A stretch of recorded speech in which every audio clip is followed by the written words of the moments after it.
গাছের ফলটা এখনো ভালো হবে, যার বাস্তব। আব্দুল কাদের জিলানী রহমাতুল্লাহ আলাইহি বয়স মাত্র 4, বয়স মাত্র 4। মা সকালবেলা কায়দা হাতে দিয়ে বলছে, আব্দুল কাদের মক্তবে যাও, মসজিদে যাও, মাদ্রাসায় যাও, কোরআন শিখো, আদব শিখো, কোরআন শিখো, আদব শিখো, আমানু হও, আল্লাহ ওয়ালা হও, আল্লাহ ওয়ালা হও, কোরআন শিখো, আদব শিখো, আমানু হও, আল্লাহ ওয়ালা হও। মা ডাকতেছে আব্দুল কাদেরের হাতে কায়দা দিয়ে। আব্দুল কাদের জিলানী কায়দা হাতে লইয়া হাঁটতে হাঁটতে মক্তবে যাইয়া বসেছে। উস্তাদজি ডাকছে, বাবা আসো, আসো তোমাকে সবক দেই। তোমার নাম কি? আমার নাম আব্দুল কাদের। বাবা পড়ো, আউযু বিল্লাহি মিনাশ শাইতানির রাজিম, বিসমিল্লাহির রহমানির রহিম। আব্দুল কাদের আউযু বিল্লাহ বিসমিল্লাহ শিখবে, উস্তাদজিকে আবারও শোনাবে। কিন্তু দেখা গেল আউযু বিল্লাহ বিসমিল্লাহ পড়ে থামলো না, আব্দুল কাদের সূরা ফাতিহা পড়তে শুরু করে দিয়েছে। উস্তাদ ডাকে, আব্দুল কাদের হুজুর বাধা দিয়েন না, পড়তে দেন, ভুল হইলে কইেন। সূরা ফাতিহা শেষ, সূরা বাকারার মধ্যে ঢুকে গেল। ও আব্দুল কাদের হুজুর বাধা দিয়েন না, ভুল হইলে কইেন। যাইতে যাইতে 1 পারা শেষ, 2 পারা, 3 পারা, 4 পারা, 10 পারা, 15 পারা, 16, 17, 18 চলছে। আব্দুল কাদের হুজুর বাধা দিয়েন না, আমি শেষ করি, ভুল হইলে কইেন। 18 পারা শেষ করে বলছে, হুজুর বলুন কোন ভুল হয়েছে কিনা। না রে বাবা, হুজুর এবার আমাকে 19 পারাই সবক দেন। উস্তাদ বলেন, সবক দিব পরে, আগে জানতে চাই গো বাবা, এই কোরআন শরীফ কোন মাদ্রাসায় পড়েছো? আব্দুল কাদের গাল বেয়ে বেয়ে চোখের পানি ছেড়ে দিলেন, হুজুর আমি অন্য কোন মাদ্রাসায় পড়ি নাই গো, আমি এমন এক গাছের ফল, আমার মা উম্মুল খয়ের ফাতেমা। হুজুর আমি এমন এক গাছের ফল, আমার মা উম্মুল খয়ের ফাতেমা 18 পারা কোরআনের হাফেজা ছিল। আমার মায়ের রক্তের মধ্যে কোরআনের তাসির ছিল। বাবা কার আরামের ঘুম হারাম করে এই নবী রেখে যাওয়া কোরআন সুন্নাহর পক্ষে বসে আছো, এই কোরআন সুন্নাহর পক্ষে দাঁড়িয়ে আছো। মা বুঝি একদিন হইলেও আমার নবী রেখে যাওয়া কোরআন একদিন হইলেও তোমাকে পেটে লইয়া তালাওয়াত করেছিল। ডাকতেছে ডাকতেছে, হুজুর আমার মার রক্তের মধ্যে কোরআনের তাসির ছিল। আমি যখন মার পেটে ছিলাম, মা কোরআন শরীফ পড়তো ঘুমানোর সময়, কোরআন পড়তো রান্না করার সময়, কোরআন পড়তো কাপড় ধোয়ার সময়, কোরআন পড়তো উঠান বাড়ি ঝাড়ু দেওয়ার সময়। হুজুর আমি যখন দুনিয়ায় এসেছি, আমার মা আমারে ঘুম পাড়াইতে যাইয়া ডান দিকে কাত হইয়া শুইয়া ডান স্তন আমার মুখে লাগাইয়া 9 পারা কোরআন শরীফ পড়তো। আজকে বিশ্ব জুড়ে মার খাও, বিশ্ব জুড়ে মুসলমানদের অধঃপতনের কারণ হলো এই নবী রেখে যাওয়া এই প্রটোকল আমরা ছেড়ে দিয়েছি। আজকে আমাদের দেশের মানুষ, মুসলমান সন্তানেরা হিরোইন খায়, মুসলমানের সন্তানেরা ফেন্সিডিল খায়, মুসলমানের সন্তানেরা গাঁজা খায়, মুসলমানের সন্তানেরা মাদক দ্রব্য ইনজেকশনের মাধ্যমে সেবন করে। বলুন এইগুলি কি হালাল না হারাম? জোরে বলুন। সত্য কথা গোপন করলে জবাব দিতে হবে আল্লাহর কাছে। বলুন এগুলি হালাল না হারাম? এগুলি তো মুসলমানের সন্তান কোনোদিন নিতে পারে না। নেওয়ার কারণ হলো আমরা মা বাবা হইয়া প্রটোকল ছেড়ে দিয়েছি। রাসূলের প্রটোকল হলো, রাসূল বলছে উম্মতেরা রে, তোমরা গার্জিয়ান যারা মা বাবা হয়েছো, এশারের নামাজ পড়ে বিছানায় শোয়ার আগে, এশারের নামাজ পড়ে বিছানায় শোয়ার আগে, এশারের নামাজ পড়ে নবীর দেওয়া প্রটোকল বিছানায় শোয়ার আগে তোমার উপযুক্ত ছেলেটা, তোমার উপযুক্ত মেয়েটা বিছানায় আইছে কিনা এই খবর না নিয়ে তুমি বিছানায় ঘুমাইও না। বাবা আজকে সন্ধ্যার সময় মুরুগ পায় না, মুরুগের জন্য মা চাচিরা ঘরে ঘরে হারিকেন লইয়া ঘুরে। ছাগল হারাইছে, আমার বাবারা চাচারা ভাইয়েরা ছাগলের জন্য বাতি লইয়া বাড়ি বাড়ি ঘুরে। গরু হারাইছে, গরুর জন্য রাত্র 10টা পর্যন্ত বাতি লইয়া গরু তালাশ করে। গরু হারাইলে গরু তালাশ করলো, ছাগল হারাইলে ছাগল তালাশ করলো, মুরুগ হারাইলে মুরুগ তালাশ করলো। কলিজার টুকরা সন্তানরা রাত্র 10টা 11টা বাজে কই আছে কই না কোন খবর মা বাবা হইয়া নিল না।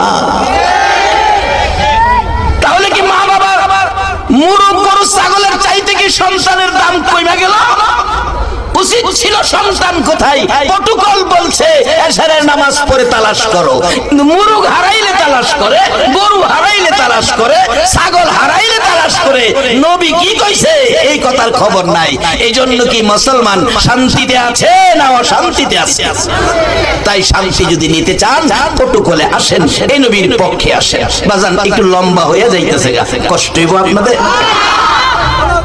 বসেন। জীবনের একটা রাত যদি রাসূল প্রেমে আল্লাহকে খুশির উদ্দেশ্যে কোরআন সুন্নাহর পক্ষে কবুল হয়ে যায়, জীবনের একটা ভালো কাজে জীবন সার্থক হয়ে যাবে। কিভাবে হবে আসতেছি সামনে। মহব্বতে আরো কয়েকবার জিকির পড়ুন আল্লাহ আল্লাহ আল্লাহ।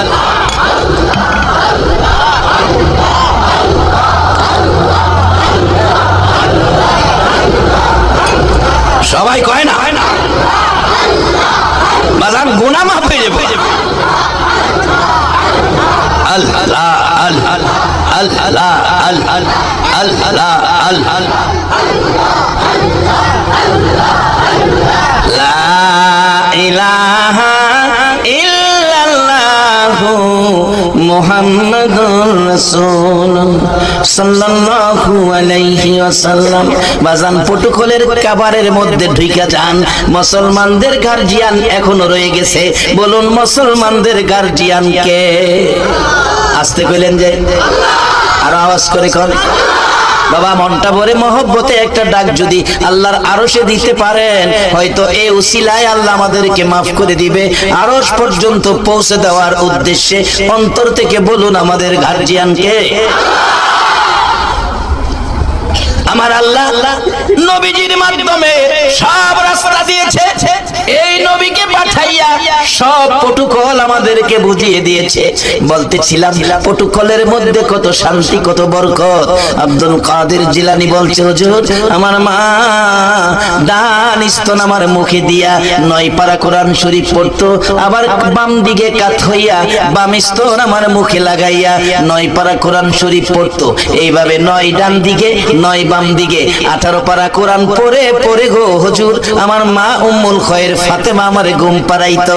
আমি ওই গাছের ফল কোরআন শুনতে শুনতে 18 পারা কোরআনের হাফেজ হইয়া গেছি। আর অহংকার দিনের মাসাসিরা সেই প্রটোকল জানে না, প্রটোকল বুঝে না বাবা। এই জন্য এমন একটা মাহফিল কায়েম করা দরকার। কারা রে বাবা আজকের মাহফিলের সদস্য? কারা এই সোনার সন্তান? কোন মা তোমাদের কি পেটে রাখছে রে বাবা? এতগুলো মানুষ আজকে কোরআনের পক্ষে এসেছে, এক মাজলিসে 60 বছর ইবাদতের নেকি পেয়ে গেছে। বাবারা এর বরকত কত এই মাহফিলে আসার কারণ। এই মাহফিলে যদি প্রটোকল কোরআনের পক্ষে একটা মানুষ যদি কবুল হয়ে যায়, একটা মানুষ যদি কোরআনের পক্ষ লয়ে যায়, তোমাদের সকলের নাজাতের ফায়সালা হয়ে যাবে। বাবারা ভাইরা এই কোরআনের পক্ষে নাই, কোরআন পড়ে এখনকার দিনের মা চাচিরা ঘুম পাড়ায় না। ঘুম পাড়ায় নিজের কানে শুনেছি, বাচ্চা কোলে নিয়ে ডিজিটাল যুগের মা চাচিরা বাচ্চারে ঘুম পাড়ায়। ঘুম পাড়া নির্মাসি বেশি মুদের বাড়ি এসো, খাট নাই পিড়ি নাই চোখ পেতে বসো। ঘরে বলে খাট নাই পিড়ি নাই চোখ পেতে বইতে। আচ্ছা কোন এমন ঘর আছে অনেক খাট নাই ঘর? মিশা কথা বললেই সে হাইতাছে।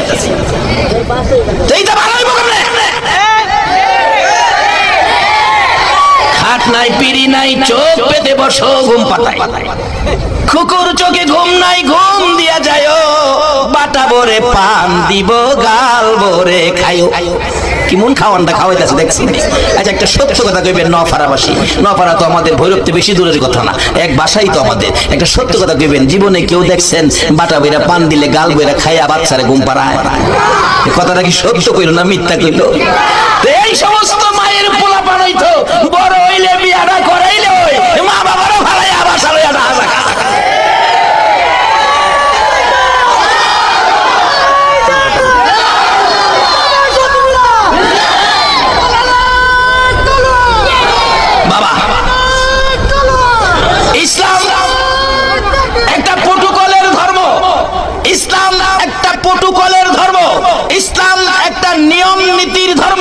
ইসলাম একটা আদর্শের ধর্ম, ইসলাম একটা ভ্রাতৃত্ব প্রেম মহব্বত ভালোবাসার ধর্ম। ইসলামে তিক্ততা বলতে কোনো শব্দ নাই। কিন্তু আমরা প্রোটোকল বুঝি না বিদায় আজকে আমাদের অশান্তি। আসুন শান্তি ফিরে আসবে, আমাদের শান্তির মালিক আমাদের রয়ে গেছে। বলুন এই গার্জিয়ানকে বাজান একটু প্রোটোকলের মধ্যে আসেন। যারা আমানু হইছেন এখন আল্লাহ আমানুদেরকে আদর করে, ওনার নাচ কইয়া ডাকে না। কোরআন শরীফ দেখবেন খালি ডাকছে আমানু আমানু। নবী কষ্ট করে যে আমরা আমানু বানাইছে, আল্লাহ খালি আমরারই ডাকে। আমি যে তেলাওয়াত করছিলাম, ইয়া আইয়ুহাল্লাযিনা আমানুর কাউ ওয়াসজুদু ওয়াবুদু রাব্বাকুম, আল্লাহ ডাকতেছে আমানু যারা আমানু, ও পৃথিবীর আমানু ইমানদার কালিমাওয়ালা আখিরি নবীর উম্মত, তোমরা রুকু সেজদার মাধ্যমে রবের ইবাদত করো। এরপরে বলছে আফআলুল খায়রা, ভালো কাজ করো। রুকু সেজদা করলে জান্নাত দিব, এ কথা কয় নাই বাজান, এখানে আবার বাকি রাখছে, বলছে রুকু সেজদার মাধ্যমে রবের ইবাদতের পর ভালো কাজ করো আফআলুল খায়রা।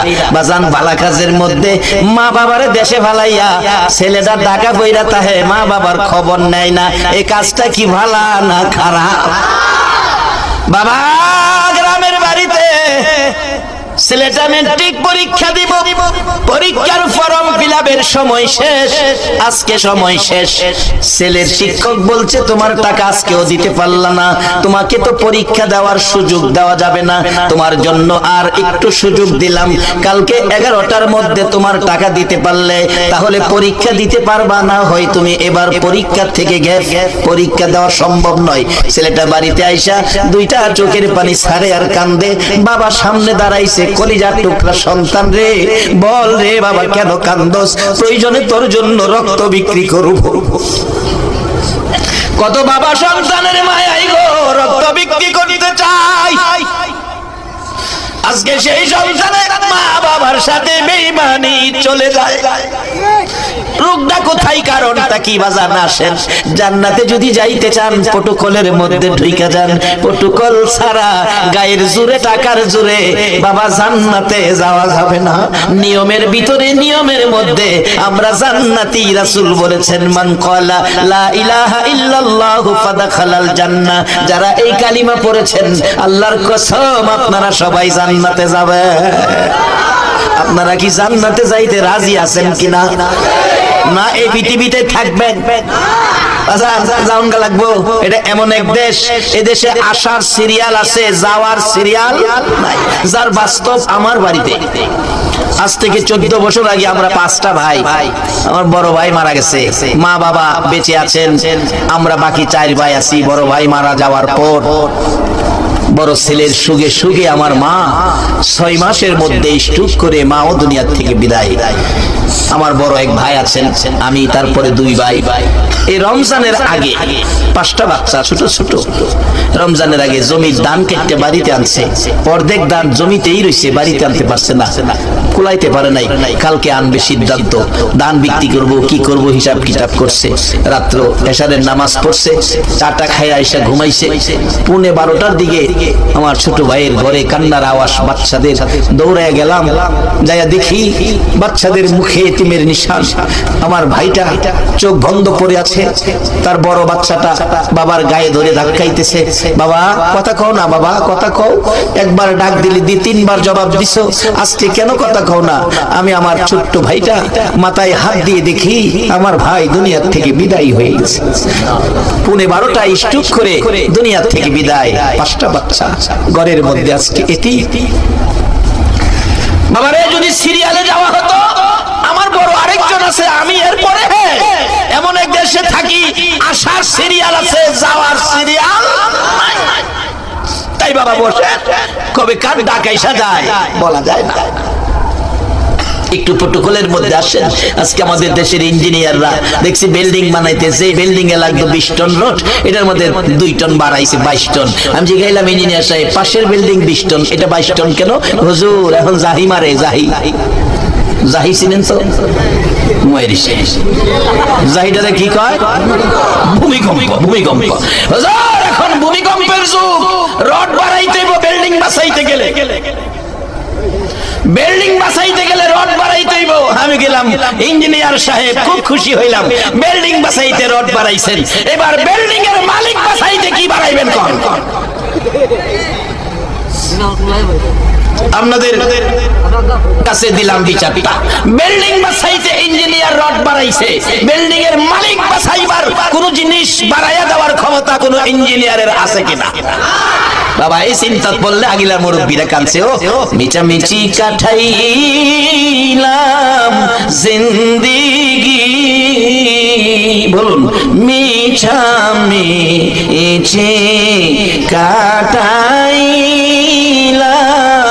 জিন্দেগি, চোখে দেখা হারাইলাম বন্দেগি, হাইরে চোখে দেখা হারাইলাম কার বাবা রে কার বাবা কারবা কি কার বাবা আরে কার বাবা কার বাকি অন্ধকার কবরে হবে বসতি, হাইরে অন্ধকার কবরে হবে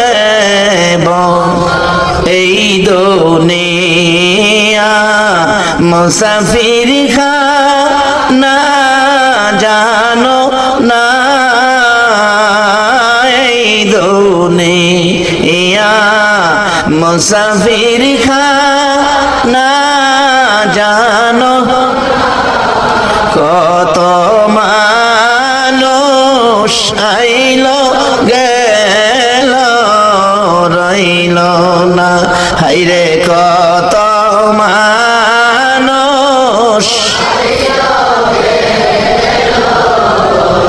বাবারে হাজার হাজার মানুষ এখানে যদি 120 বছরের মানুষ তালাশ করি, বলুন 120 বছরের একটা মানুষ খুঁজে আমরা পাবো কিনা? 120 বছর আগে কি দেশে মানুষ ছিল না? কিন্তু তারা যে চলে গেল, তাইলে বোঝা গেল এইভাবে আমরাও জাউন লাগবো। তাই সেদিন আসার আগে আসুন প্রটোকলে যাই। বাজান ভালো কাজ, আজকে ভালো কাজের জন্য একটু সাইড নিলাম। বাবা বলছে কান্দিস না, আমি রক্ত বিক্রি করে হলেও তোর টাকার ব্যবস্থা করব। কি হয়েছে বাবা বলো? বাবা কালকে 11টার মধ্যে যদি ফর্ম ফিলআপের টাকা দিতে না পারি তাহলে আমার পরীক্ষা বাতিল।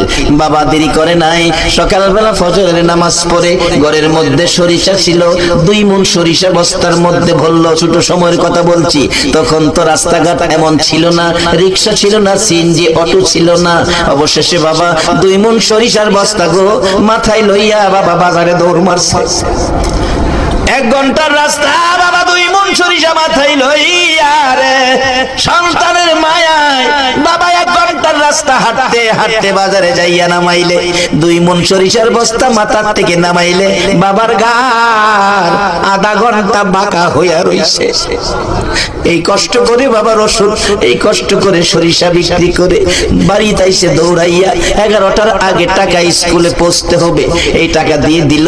স্কুলে পৌঁছলো, পরীক্ষা দিল, বেচারা metric first, inter first, degree first, masters first, চাকরি পাইছে। ঢাকা ঢাকা বাসা করে থাকে বিবি বাচ্চা লইয়া। মাসে মাসে মা বাবার খরচের জন্য 5,000 টাকা পাঠাই। বাবা টাকাটা লইয়া চোখের পানি ছাড়ে, আবার লঙ্গি দিয়া, তখন গামছাও কিনতে পারছে না, লঙ্গি দিয়া বাবা চোখের পানিটা মুছছে। বাড়িতে যাইয়া বলছে বিবি, বিবি গো তোর পোলাই টাকা পাঠাইছে, তোর যে পোলার জন্য সরিষার বোঝা লইয়া ঘর বাঁকা করছি, এই লো 5,000 টাকা খরচের পাঠাইছে।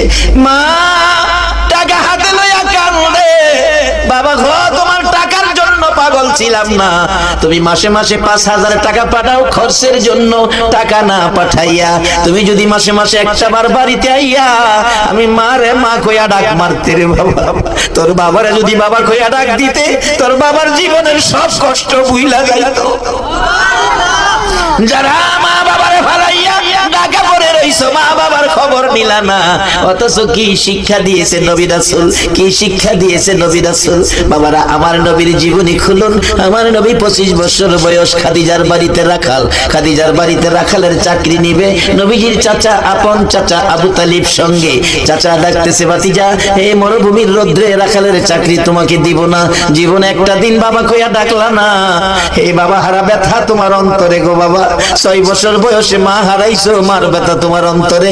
এই কষ্টের চাকরি যদি আমি তোমার দেই, মরুভূমিতে যাইয়া কইবা আমার মা বাবা যদি থাকতো এই কষ্টের চাকরি আমারে দিত না। রে বাবা, এই চাকরি আমি তোমারে দিতে রাজি না। আমার নবী বলছেন, চাচা আপনি চিন্তা করবেন না, আমার বাবা নাই মা নাই, আপনি আমার গার্জিয়ান, আপনি আমার দায়িত্বে। বাবা আপনি যদি অনুমতি দেন, চাচা আপনার অনুমতি পাইলে আমি চাকরিটা করতে পারবো। নবী শিক্ষা দিল, চাচার কত গুরুত্ব শিখাইলো, চাচার অনুমতি। বাবা তো আরো কত বড় পাহাড়, বাবা নাই বলে চাচারে কত সুন্দর গার্জিয়ান বানাইলো। চাচা অনুমতি দেন। শুধু আমার নবীর শিক্ষা না, আর একটু পিছনে যান।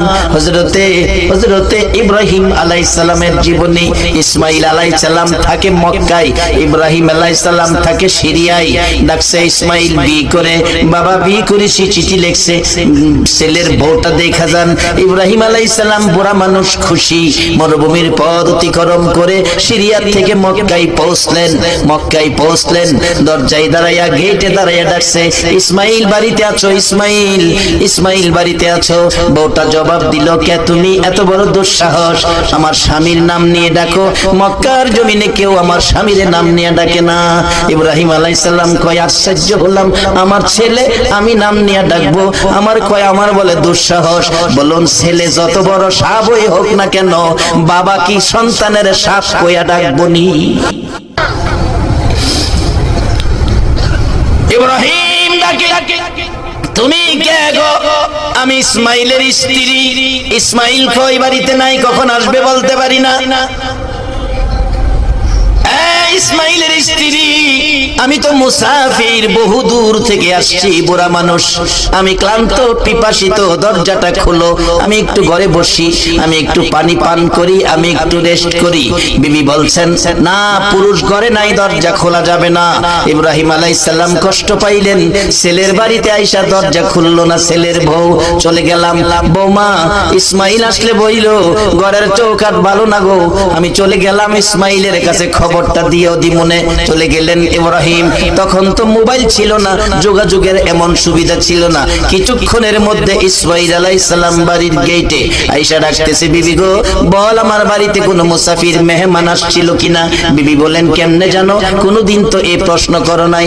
ইসমাইল কান্দে আর ডাকে, বিবি কেন জানি গো, আজকে বাড়ির গেটে আসার পর আমার বাবা ইব্রাহিমের গন্ধ আমার নাকে লাগতেছে। আমার বাবা ইব্রাহিমের গন্ধ আমার নাকের মধ্যে লাগতেছে গো বিবি।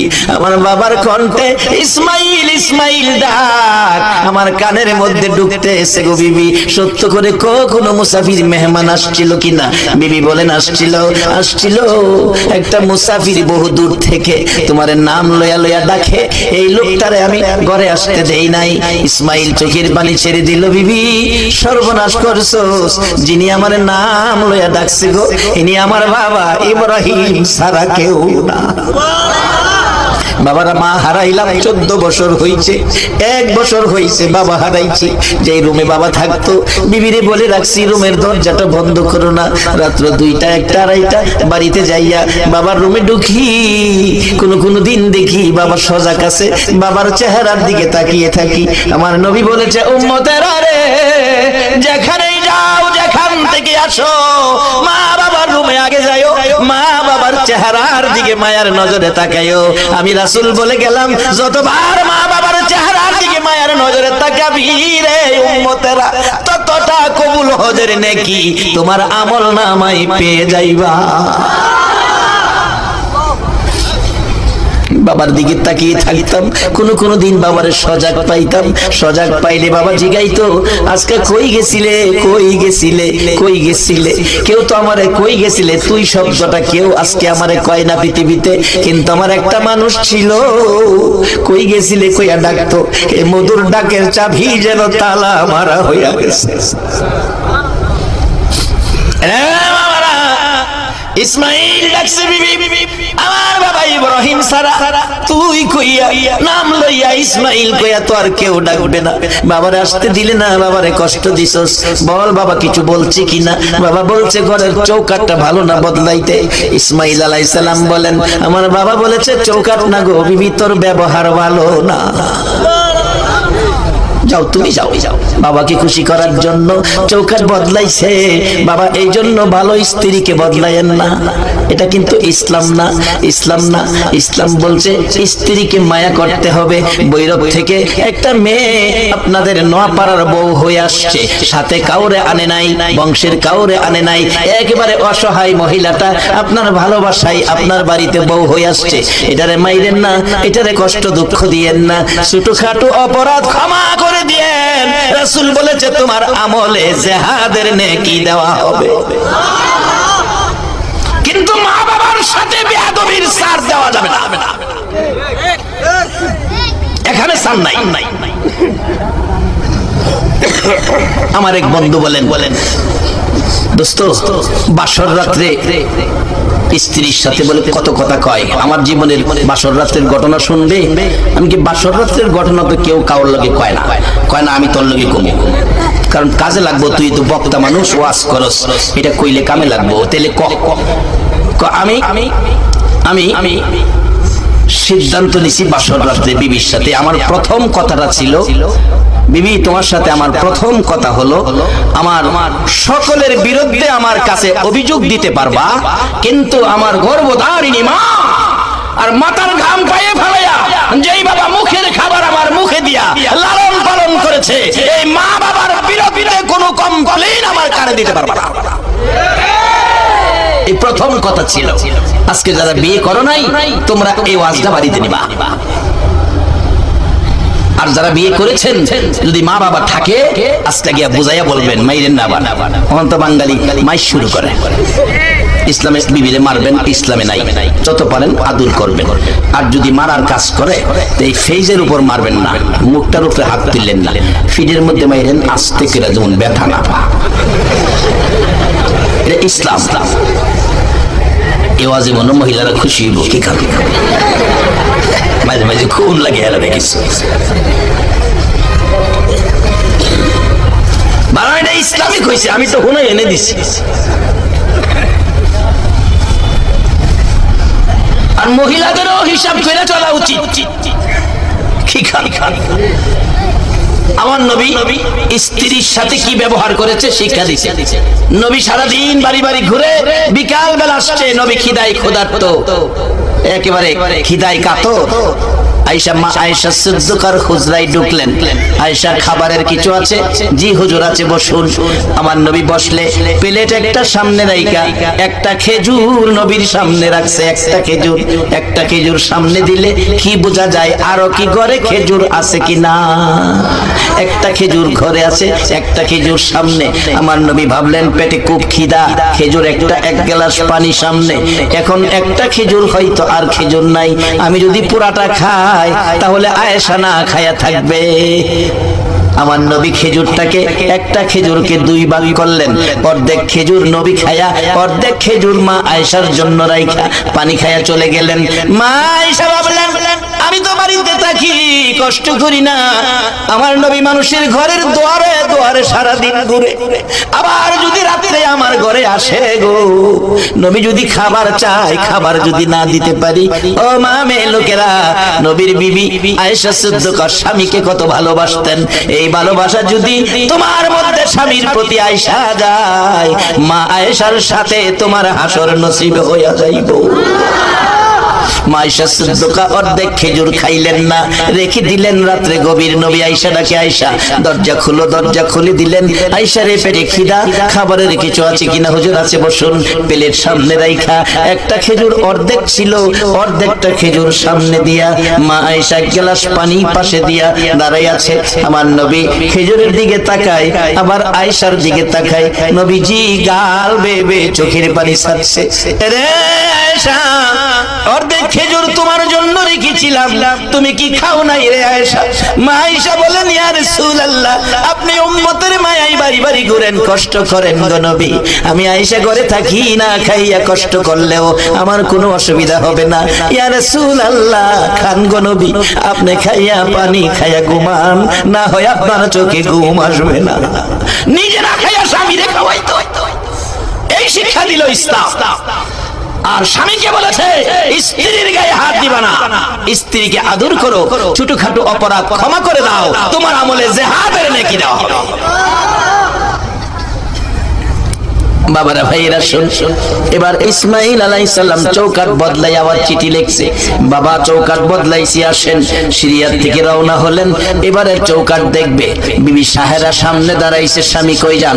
বুড়া মানুষ, এত দূর মরুভূমির পথ অতিক্রম করে কষ্ট করবেন, ছেলের বউ দরজা খুলে না, আমি তোমারে যেতে দিব না। ইব্রাহিম আলাইহিস সালাম গাল বেয়ে বেয়ে চোখের পানি ছাড়ছে, বিবি গো বাধা দিস না, বউটা না নাই দেখলাম, আমার কলিজার টুকরা ছেলেটারে তো দেখতে আমার মন চাই। রে বাবারা ভাইরা, একটা ভালো কাজ জীবনে কইরো। আল্লাহ বলেছে, আমানুর কাউ ওয়াসজুদু ওয়াবুদু রাব্বাকুম ওয়াফআলুল খায়রা। রুকু সিজদার মাধ্যমে রবের ইবাদতের পর ভালো কাজ কইরো। আমার আল্লাহ পরামর্শ দিলেন, এই ভালো কাজের মধ্যে সবচেয়ে ভালো কাজ হলো মা বাবার সাথে ভালো ব্যবহার করা। বাবা, এখন তো এমন এক যুগ হয়েছে, গত 2-3 বছর আগের, গত 2-3 মাস বা 5-6 মাস হবে, একটা বৃদ্ধ লোক জুমার দিন জুমা পড়াই মসজিদে, এই মসজিদের বারিন্দার সামনে দাঁড়াইয়া রয়েছে। আমার দেখা করে বুড়া জয়ীফ দেখা ডাকতেছে, হুজুর তোফাজ্জল হুজুর আপনি? হ্যাঁ দাঁড়ান বাবা। আমার এই গর্দানটার উপরে হাতটা দিয়া সোজা হইয়া খাড়িয়া কয়, হুজুর দোয়া করেন, আমি দোয়া লেগেছি। বাজান কি সমস্যা? এমনি 2টা চোখের পানি ছেড়ে দিছে। চাচা কি ব্যাপার, কাঁদতেছেন কি লিগা? বাবারে, একটা ছেলে আমার, সকালের খাবার রাত্রে খাইছি, 3 বছরের পুরান জামা দিয়া ঈদ চালাইছি, জুতা না কিনা খালি পায়ে ঈদগায় গেছি, এইভাবে কষ্ট করে পয়সা জমায়া সয় সম্পদ করছি, 2তলা একটা বাড়িও করছি। বাবা, একটা ছেলে বিয়া শাদী করাইছি, কেন জানি হ্যাঁ আমার 6 বছর হয়েছে, হ্যাঁ আমার বাবা না, হ্যাঁ আমার একটা বাবা কইয়া ডাক দেয়, একটু দোয়া করে দাও। গাজীপুর এক মাহফিলে মিনিমাম 25,000 লোক, মাহফিল শেষে একটা বৃদ্ধ মহিলা 1.5 লিটারের পানির বোতল, আমার সোহব আসে এখনো, লইয়া এক দরজায় দাঁড়াইয়া কাঁদতেছে। মা গো কি ব্যাপার? বাবা একটা কথা কইতাম কি, এই বোতলের পানির মধ্যে একটা ফুদা দাও, 20 বছর বিয়ে করাইছি, একটা ছেলে, আমার একটাই ছেলে বাজার, আমি কি মা হইয়া ছেলে পেটে লইয়া অপরাধ করছি? বাবা, এই ছেলের প্রসব ব্যথায় 3 দিন গলা কাটা মুরগির মতো লাফাইছি, রক্তে গটটা লাল হয়ে গেছে, কোন কোন মহিলা বলছে আমি নাকি বাঁচবো না। এই বাবা, এই বাচ্চাটা জন্ম হওয়ার পর ওয়া ওয়া কান্না শুনে আমি সব ভুলে গেছিলাম। আজকে বিয়ে করাইলাম, 20 বছর হইছে বাজান, 20 বছরের মধ্যে হ্যাঁ আমার একদিন মা কইয়া ডাকবে না। কি অপরাধ করছি? একটু পানিটা পয়রা দাও, পানিটা খাওয়াইলে হ্যাঁ আমার একটা মা কইয়া ডাক দাও, আমার কলিজাটা ঠান্ডা করে দেয়। বাবা, যারা মারে মা ডাকো না, বাবারে বাবা ডাকো না, মনে রেখো তোমার মতো বান্দার ডাক আমার আল্লাহ শুনবে না। যারা মারে মা ডাকো না, বাবারে বাবা ডাকো না, মনে রেখো হাজার মানুষের সামনে বলে গেলাম, তোমার মতো উম্মতের সুপারিশ আমার নবী করবে না। জায়গা ঠিক রাখা পরে ইবাদত করেন, কাজে লাগবো, নাইলে বাঙ্গা জগ ফানি ভরবেন। ইবাদত করবেন, মা বাবারে কষ্ট দিয়া বাঙ্গা জগ ফানি ভরবেন। বাঙ্গা জগ ফানি ভরে যেমন কল থেকে ঘরে নেওয়া যায় না, মা বাবারে কষ্ট দিয়ে ইবাদত করেও জান্নাতে যাওয়া সম্ভব না। আমার নবী বলেছেন, বিররুল ওয়ালিদাইনি আফদালু মিনাস সালাত ওয়াস সাদাকাত ওয়াস সাওমি ওয়াল হজ্জি ওয়াল উমরাতি ওয়াল জিহাদি ফি সাবিলিল্লাহ। একটা লোক নামাজ পড়লো, সাদকা করলো, রোজা রাখলো, হজ করলো, উমরা করলো, আল্লাহর রাস্তায় জিহাদ করলো, 6টা ইবাদত করার পর 6টা ইবাদত করে যেই নেকি পাইলো, আমার নবী বলেন আর একটা লোক মা বাবার খুশির জন্য ছোট্ট একটা কাজ করলো। বাজান কি কাজ? এটাই হবে আমার শেষ কথা। ছোট্ট একটা কাজ কাজ কি কাজ বাজান, এটাই হবে শেষ কথা। কিতাবে আসছে তিনজন যুবক, মুসলমান যুবক, আরবের ইতিহাস, বাহির হলেন, ঘুরে ঘুরে আল্লাহর কুদরত দেখেন। হঠাৎ দেখে ঘূর্ণিঝড় তুফান আসতেছে, কোথায় যাবে ঘরবাড়ি নাই, শুধু পাহাড় আর পাহাড়। একটা বড় পাহাড়, পাহাড়ের মাঝখানে একটা সুরুং দেখা যায়, একটা গুহা দেখা যায়। এর মধ্যে তিন বন্ধু গিয়ে ঢুকলেন।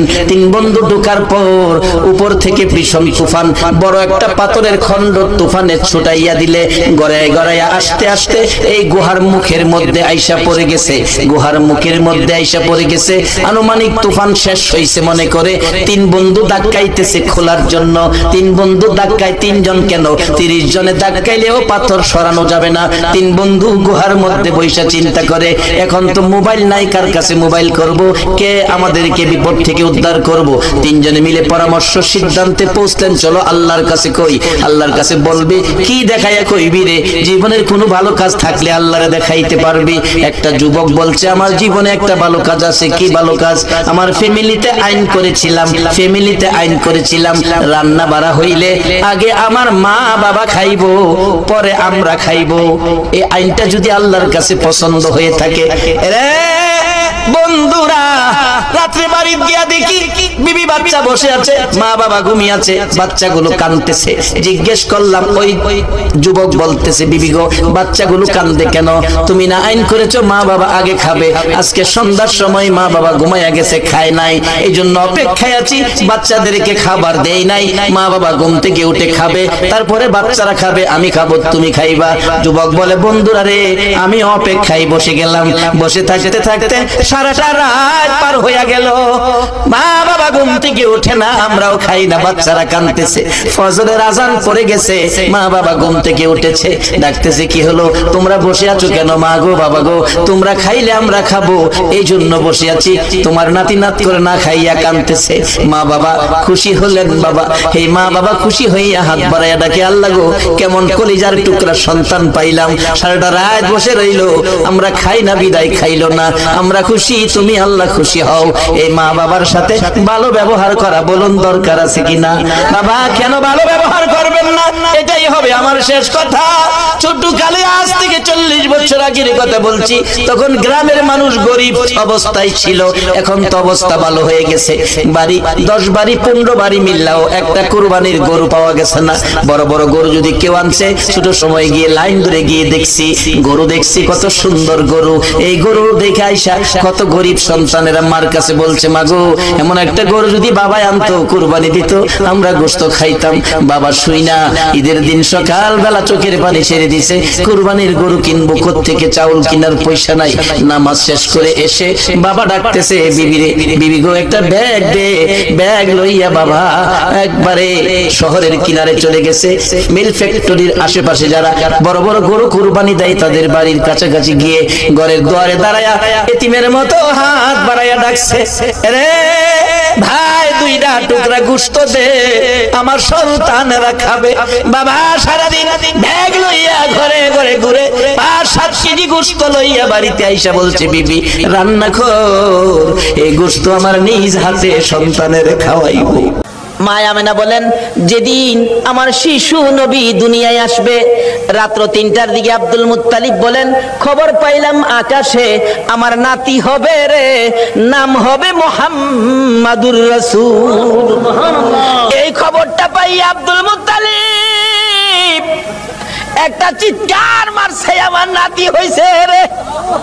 দৌড়াইয়া আমেনার ঘরের দরজাটার সামনে দাঁড়াইয়া ধাক্কাইতেছে, আমেনা রে, দরজা খুলে দে, আমার এতিম নাতিটারে আমার কুলে উঠাইয়া দে, আমি আমার নাতিরে 2 গালে চুমাবো। আমার নাতি এতিম রে, বাবা নাই, কে আদর করবে? ভিতর থেকে উম্মে আইমান ডাকতেছে, আব্দুল মুত্তালিব, আপনি কি পাগল হয়ে গেছেন? আপনার নাতি হবে না নাতিন হবে আপনি কিভাবে জানেন? এখনো সন্তানাদি দুনিয়ায় আসে নাই। আমেনা ঘুমিয়ে আছে। সুবহানাল্লাহ। আমার তোমার আমার মা বাচ্চা হলে ওয়া ওয়া করে কান্দে, হাউ মাউ করে কান্দে, পানি খায়, মাথায় পানি দেয়। এবার উম্মে আইমান বলেন, আব্দুল মুত্তালিব গো, আমেনা ঘুমায় আছে, কোনো খবর পাইছি না। আমার আল্লাহ বলেন, ফেরেশতারা রে, আমার বন্ধু মারে যেন কষ্ট না দেয় রে। আমার বন্ধুর মারে ঘুম পাড়াইয়া রাখ, আমি আল্লাহ কুদরতি ভাবে আমার বন্ধুকে প্রসব করাইবো। যদি কুদরতি ভাবে না হইতো নবীর গোসল লাগে না কেন? আল্লাহু আকবার না। এই নবীকে চিনা দরকার আছে কিনা? আমার আল্লাহ কয় ফেরেশতারা রে, আমার বন্ধুরে ঘুম পাড়াইয়া রাখ, আমার বন্ধুর মা আমেনাকে ঘুম পাড়াইয়া রাখ, আমি আমার বন্ধুকে কুদরতি ভাবে বাহির করব। এমন কুদরতি ভাবে বাহির করব রে, আমার বন্ধুর গোসলের প্রয়োজন হবে না। তাই আরে নবী, মায়ারে নবী দুনিয়াতে আসবে। দাদা আব্দুল মুত্তালিব দরজায় দাঁড়ায় কান্দে, এই উম্মে আইমান দে আমার কুলে উঠাইয়া দে। উম্মে আইমান বলেন, এখনো সন্তানাদি হয় নাই, ছেলে হবে না মেয়ে হবে কিভাবে জানি, এখনো তো কোনো সন্তান আসে নাই, আমেনা তো ঘুমিয়ে আছে, কোনো খবর পাইতেছি না। হঠাৎ করে আব্দুল মুত্তালিব বলেন, তোমরা কি খবর পাও নাই নাতি যে হবে রে? আমার নাতির খবর আমি আকাশে পেয়েছি। আব্দুল মুত্তালিব বলেন, আমি শুনেছি আকাশে রহমতের ফেরেশতারা আমার নাতির প্রেমের গান গায়। ও আব্দুল মুত্তালিব, তুমি কি পাগলামি করতেছো? কই তোমার নাতি? তোমরা খবর পাও না? আমি খবর পাইছি, আকাশে গান শুনেছি, আকাশেতে লক্ষ তারার জোনাগে জ্বলেছে। বলুন, আল্লাহ তাআলা রহমতেরই দুয়ার খুলেছে। হায়রে আল্লাহ তাআলা রহমতেরই দুয়ার খুলেছে। উম্মে আইমান, আমি আকাশের মধ্যে আমার নাতির আগমনের গান শুনেছি। দরজাটা খুলে দে, একটু সবুর করুন, ভাবে বোঝা যায় এখনই বুঝি এসে যাবে সন্তান। একটু পরে উম্মে আইমান বলেন, আমি দেখি একটা পূর্ণিমার চাঁদ উদয় হয়ে গেছে। মা আমেনা বলেন, আমি দুইটা হাত বাড়াইয়া আমার শিশু সন্তান শিশু নবীকে কোলে নেওয়ার পর আমি দেখি যে আসনের মধ্যে গো এই অতিথি ছাড়া আর কেউ বসতে পারে না। বলুন, আমেনার কোলে আমার নবী ছাড়া আর কেউ বসতে পারছে কিনা? আমার আল্লাহ বলেন, পৃথিবী প্যান্ডেল, মক্কা নগর স্টেজ, আমেনার কুল আসন বানাইলাম রে, এই আসনে কেউ বসতে পারবে না। আমার নবীকে কোলে নিয়ে যখন মা আমেনা বসে গেছে, মা আমেনা বলেন, আমি দেখি দুইটা পাহাড়ের একত্রিত হয়ে গেলে খানায়ে কাবা পাহাড়ের নিচ দিয়া আমার শিশু সন্তানের সেজদা জানাইতেছে। শুধু খানায়ে কাবা নয়, আমি দেখি রে মক্কা নগরীর পাহাড়গুলো আমার ঘরের চারিপাশে ঘুরতেছে, রহমতের ফেরেশতারা চারদিক ঘুরতেছে আর গুনগুন করে গান গাইতেছে।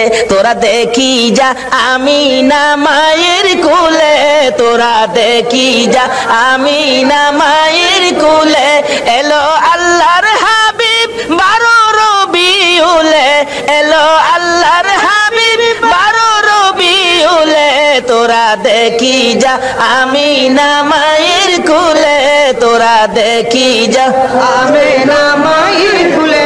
আমেনা বলেন, আমার কুলে রাহমাতাল লিল আলামিন পূর্ণিমার চাঁদ, ফেরেশতাদের গুনগুনি। আমি আমার সন্তানের দিকে বারবার তাকাইয়া দেখি আমার সন্তান কেমন, তাকাইয়া দেখি গোসলের দরকার ছিল না। আমার নবী আমার শিশু সন্তানের পরনের মধ্যে জান্নাতি পোশাক ছিল, আমি মা হইয়া শরম জাগা দেখি নাই। এই নবীরে চিনো গো, এই নবী ব্যতীত বিপদ উদ্ধার হবে না।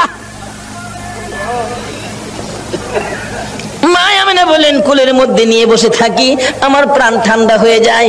মক্কা নগর আনন্দের ঢেউ খেলতেছে, খানে কাবা পর্যন্ত খুশিতে নাচতেছে নবীরে পাইয়া। এখন আপনারা নবীরে পাইয়া খুশি না বেজার? খুশি। আমরা নবীরে ভালোবাসি, বলুন কার নির্দেশে? এই নবী যদি না হইতো আমরা জগতে আসতে পারতাম? কিছুই হতো না। আল্লাহ পাক আমাদেরকে বুঝাইতে চাই, আসুন নবীজি দুনিয়াতে আইসা গেছে রাহমাতাল লিল আলামিন নবী, একের পর এক বয়স হতে চলছে, বাবা দুনিয়ার থেকে বিদায়, দেখেই নাই নবী, মা দুনিয়ার থেকে বিদায়, এখন নবী অসহায়, দাদার কাছে, দাদাও দুনিয়ার থেকে বিদায়। কি যে অবস্থা হয়ে গেল। নবীজি রাস্তায় এতিম চুপ করে দাঁড়ায়া দাঁড়ায়া কান্দে। আল্লাহ কই, বন্ধু গো, আমি তোমাকে এতিম হতে দেই নাই, যদিও তুমি এতিম, কিন্তু এতিমি অবস্থাটা বুক করতে তোমাকে দেই নাই। ফাযালিকাল্লাযী ইয়াদুল ইয়াতীম, কারণ কি আদর করতো নবী, যার কাছে গেছে সেই নবীরে নিজের সন্তানের চাইতে কি করতো? বেশি আদর করতো। যেদিন আব্দুল মুত্তালিব দুনিয়া থেকে বিদায় হবে সকল ছেলেদেরকে ডাকতেছে, তোরা আমার নাতিরে কে নিবে? আইছে আবুল আহাব, আব্বা আপনার নাতি মা নাই বাবা নাই, কি করবেন? আমারে দেন।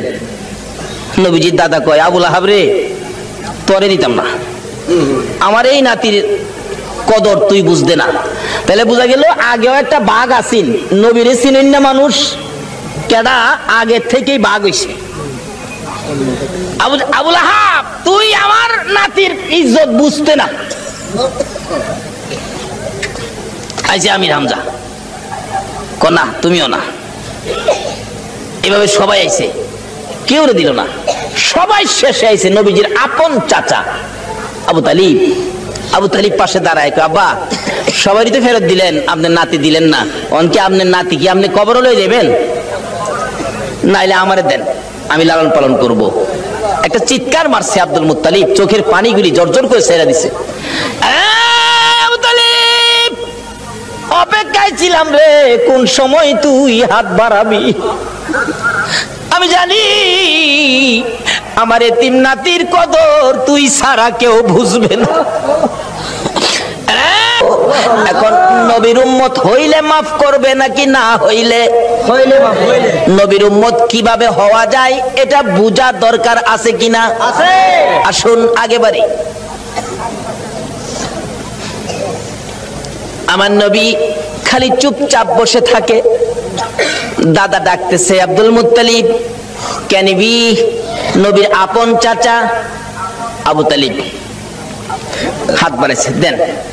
আবু তালিব রে, আমি অপেক্ষায় আসলাম, তুই কোন সময় হাত বাড়াবি? না না, আমার নাতিরে দিয়ে গেলাম। আবু তালিব নিজে কষ্ট করে গো, আমার নবীরে কষ্ট দেয় না। নিজে যদি এক ওয়াক্ত খানা নাও খায়, আমার নবীর খানার বন্ডক কম দেয় না। নিজের সন্তানেরা যদি নাও খায়, আমার নবীর খানা ঠিক আছে, অর্থাৎ আমার নবীরে কষ্ট দেয় না। অভাবী সংসার, কিতাব বলে আরব দেশে অভাব, তখনকার সময় অভাব ছিল। নবীজি চাচা আবু তালিবের ঘরে কিন্তু অভাব। আবু তালিব ভাবতেছে, বাতিজাটা আমার ঘরে, অভাবের জন্য কি করবো, আচ্ছা একটা ব্যবসার সফর দিয়ে আসি। শেষ বয়স, বুড়া বয়স, কিন্তু 70-72 জনের একটা কাফেলা করে ব্যবসার উদ্দেশ্যে বাহির হবে। কিন্তু নবীজিরে কয় না, নবীজির বয়স তখন 13 বছর। বলুন কত বছর? দুনিয়ার বয়স নবীজির 13। কিন্তু বাতিজারে না জানাইয়া চুপচাপ যাইবো গা, কারণ বাতিজা তো খালি চাচার দিকেই থাকে বেশিরভাগ। চুপচাপ রওনা হবে, এমন মুহূর্তে নবীজি যায় পাশে দাঁড়াইছে। চাচা কই যাইবেন? আপনি ভাবছেন আমারে না কইয়া যাইবেন গা? আপনি বুড়া বয়সে এ বুঝা বইবেন আমি বাতিজা কোন দিনের জন্য আছি? দেখছেন নি নবী কি শিক্ষা দিছে? চাচার কষ্টে বাতিজা যাইতেছে, আর ওখানে বাবার কষ্টেও ভুলাই যায় না। নবীর উম্মত হইবেন কেমনে? নামাজ পড়াও তো কোনো লাভ হবে না। চাচা কি আমারে না লইয়া যাইতে পারবেন না? আরে বাবা, চাইছিলাম যে তোমার কষ্ট হবে হাঁটার রাস্তা। চাচা যত কষ্টই হোক আমার নেওয়া লাগবো, আমি থাকতে আপনি চাচা কষ্ট করবেন? দেখছেন চাচারে দেয় না কষ্ট করতে। নবী কি শিক্ষা দিলেন, কি আদর্শ! আর ওখানে বাপের মাথায় পূজা দেয়। বিশ্ব নবী জন্ম নিলেন মায়া মেনার কুলে, আল্লাহ সারা মাবুদ নাই রে ধর্ম দিলেন খুলে। শক্তিশালী আরব জাতি বিরোধী ছিল যারো, টিকলো না তার গুণের কাছে আল্লাহ সহায় যারো। অস্ত্র সারা যুদ্ধ করে, অস্ত্র সারা যুদ্ধ করে, অস্ত্র সারা যুদ্ধ করে দুনিয়া করলো জয়। তাই তো আজি মানবে দানবে মোহাম্মদ নাম লয়। আসুন আলোচনার সংক্ষেপ, রাত্র গভীর হয়ে গেছে, দোয়া হয়ে যাবে, অল্প একটু সময় বসুন। দয়ার নবী মায়ার নবী কি শিক্ষা দিলেন? নবী আল্লাহ পাইতে গেলে ট্রান্সমিটার হলো নবী। এই নবী ব্যতীত আল্লাহর সাথে সম্পর্ক করা যাবে না। যাই হোক, এবার নবীর শিক্ষা। নবী বলেন, চাচা আমারে থুইয়া যাইবেন? আমারে থুইয়া পারতেন না, আমি যামুর লগে কি করবো, একেবারে নাসুর বান্দা যাই বই লগে রওনা হইছে।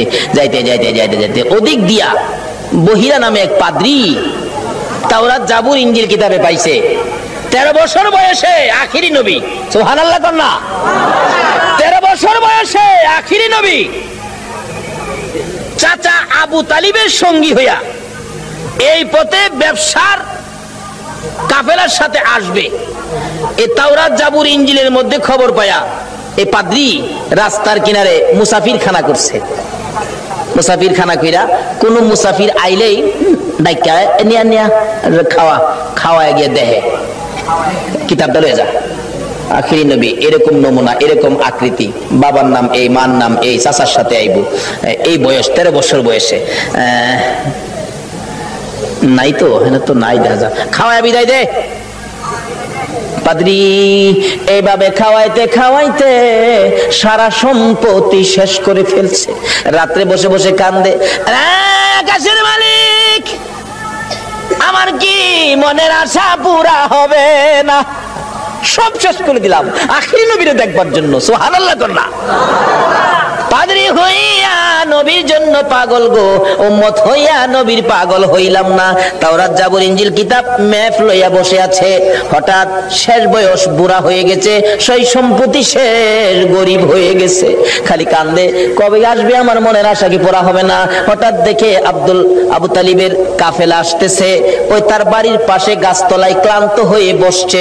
রেস্ট নিবেন, একটুখানি ক্লান্তি দূর করবেন, গাছের নিচে মালামাল রেখে বসলে আব্দুল মুত্তালিব তার শেষ ছেলে আব্দুল্লাহর বড় ছিল আবু তালিব। আবু তালিব বলতেছেন তোমরা সবাই বসো। এমনি সময় খবর পাঠাইলেন, পাদ্রী দেখো তো কাফেলাটা কোত্থেকে আসছে। এই কাফেলার দিকে তাকাইলে কেন জানি রে আমার মন শান্তি লাগে। আমার সঙ্গীরা জিজ্ঞেস করে দেখ এই কাফেলাটা কোত্থেকে আসছে। মনে হয় মক্কা থেকে আসছে। কাফেলার সাইজে কয় এরা মক্কাবাসী। জিজ্ঞেস করলেন আপনারা কোত্থেকে আসছেন? মক্কা থেকে। ব্যবসার উদ্দেশ্যে যাবেন? সর্দারকে? সর্দার হলো আবু তালিব। আপনি সর্দার খবর দিলেন, একটা সর্দার পাইছি, মক্কার কাফেলা আসছে। আমার নবীকে বলতেছেন এই তোমরা সবাই ক্লান্ত, রেস্টে থাকো। আমার নবী মুরব্বীদের কাছে বসলো না, সবাই গাছতলায় বসছে। আমার নবী 13 বছর বয়স, সবচেয়ে কম বয়সী ছিলেন কাফেলার মধ্যে। আমার নবী মুরব্বীদের কাছে বসলো না। ও বাবা যুবকেরা, আমার নবী কি শিক্ষা দিয়ে গেলেন? নবীজি দূরে যাইয়া একটা মরা গাছের নিচে বসছে। বলুন কোন গাছের নিচে? আরো জোরে কোন? আমার নবী একটা মরা গাছের নিচে যাইয়া বসছে। মুরব্বীদের পাশে বসে নাই, মুরব্বীদের কাছে নবী আসে নাই। কেন? মুরব্বীরা বয়স বেশি, মুরব্বী তাদের কাছে, আমি বাচ্চা মানুষ কেমনে যাব? অহংকার দিনের ছেলেরা, তরুণেরা, যুবকেরা চার দোকানে যাইয়া মুরব্বীরে কোনি মারে।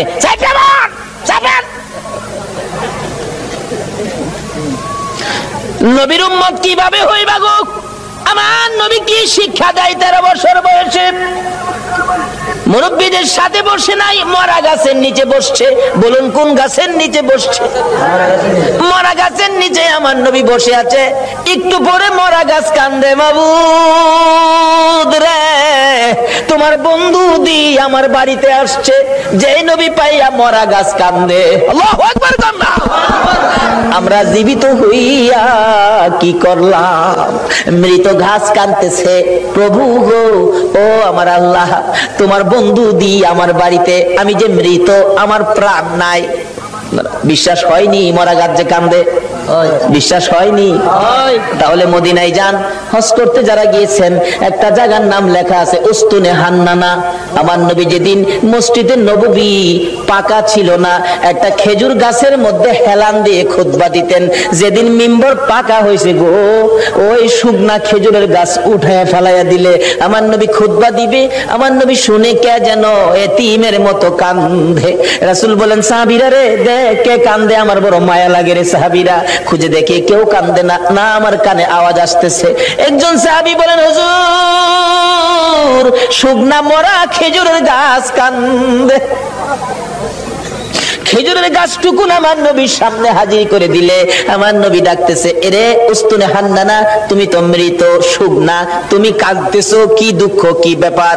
উস্তুনে হান্নানা খেজুরের গাছ জবাব দেন, ইয়া রাসূলুল্লাহ আমি বড় ব্যথা লইয়া কান্দি। শুকনা মরা খেজুরের গাছ নবী চিনে গো, উম্মত হইয়া নবী চিনলাম না।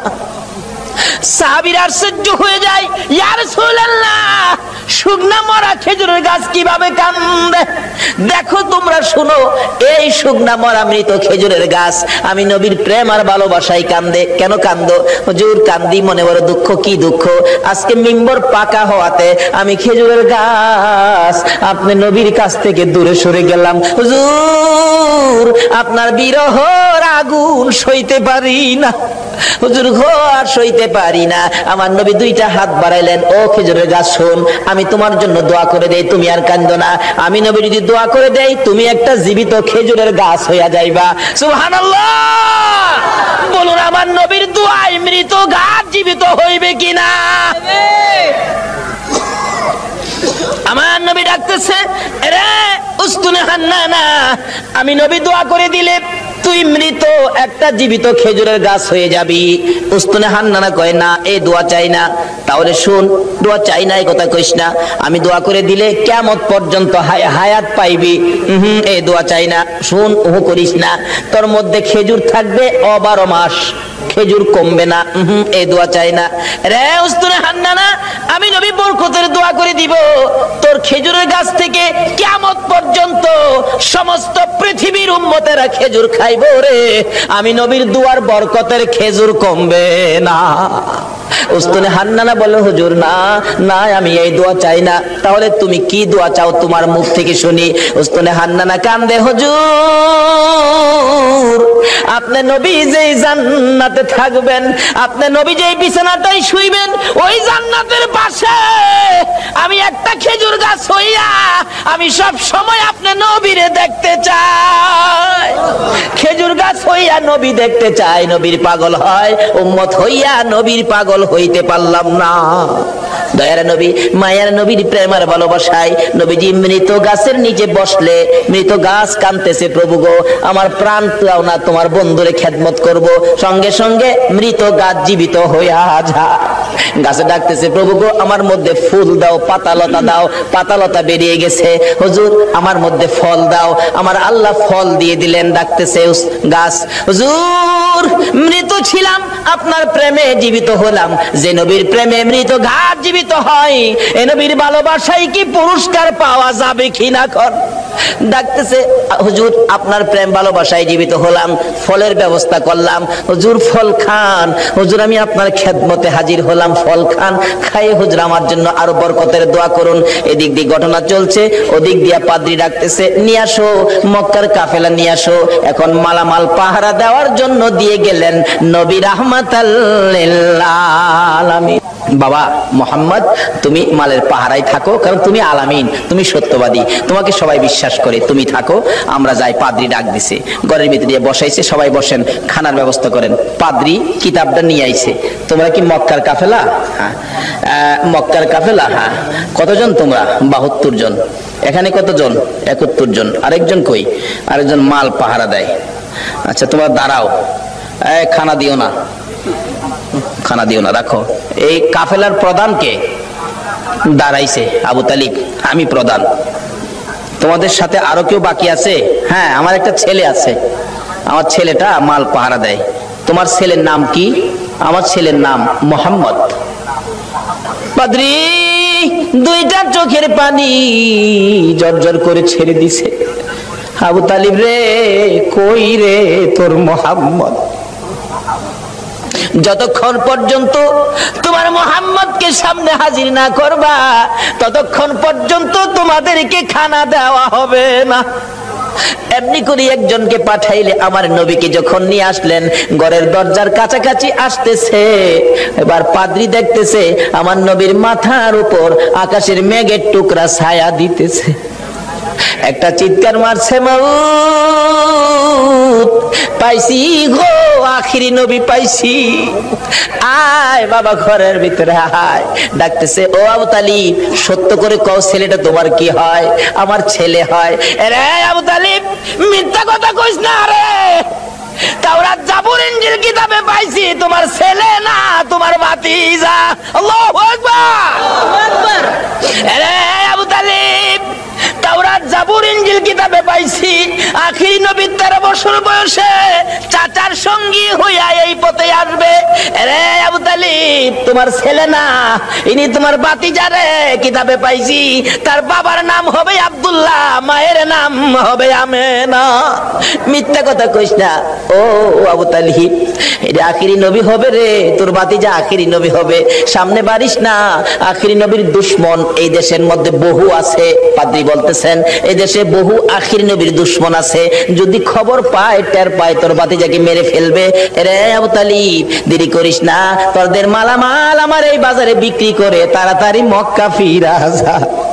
এবার বিক্রি করব, এত মাল কোথায় বিক্রি করব?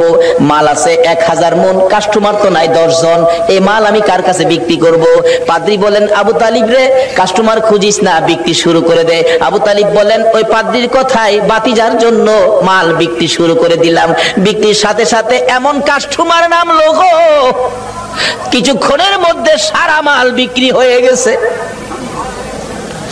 অবশেষে যখন নবীর লইয়া আবার মক্কার দিকে রওনা করেছে, পাদ্রী পিছে পিছে কান্দে আর ডাকে, বাবা মুহাম্মদ, আমি যদি সময় পাইতাম, সুযোগ পাইতাম, সর্বপ্রথম আমি কালিমাটা পড়ে মুসলমান হইয়া যাইতাম।